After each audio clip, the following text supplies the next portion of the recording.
Elevation ని perfect గా cash చేసుకుంటున్నారు దర్శకులు. ముఖ్యంగా టాప్ స్టార్స్ కి ఫ్యాన్స్ గా మారుతున్న మేకర్స్ తమ అభిమాన నటులను లార్జర్ దాన్ లైఫ్ రేంజ్ లో ప్రెజెంట్ చేస్తున్నారు. ప్రెజెంట్ సలార్ సక్సెస్ తరువాత అలా హీరో ఎలివేషన్ మీదే సూపర్ హిట్ అయిన సినిమాల్ని గుర్తు చేసుకుంటున్నారు ఆడియన్స్.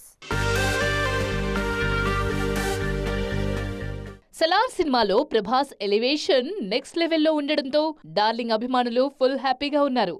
ఛత్రపతి, మిర్చి లాంటి సినిమాల తర్వాత ప్రభాస్ ను ఆ రేంజ్ లో యూజ్ చేసుకున్న దర్శకుడు ప్రశాంత్ నీలే అంటున్నారు డైహార్ట్ ఫ్యాన్స్.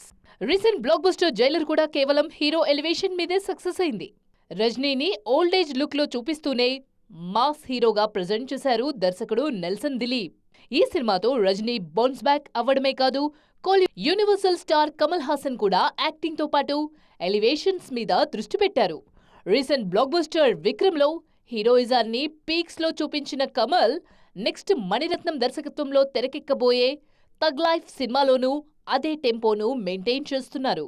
అసలు ఈ ట్రెండ్ ను ఈ జనరేషన్ లో గ్రాండ్ గా రీస్టార్ట్ చేసిన మూవీ కేజీఎఫ్. ఇతర భాషల్లో అస్సలు పరిచయం లేని యష్ లాంటి హీరోను కూడా పాన్ ఇండియా స్టార్ గా నిలబెట్టాయి ప్రశాంత్ నీల్ ఎలివేషన్స్.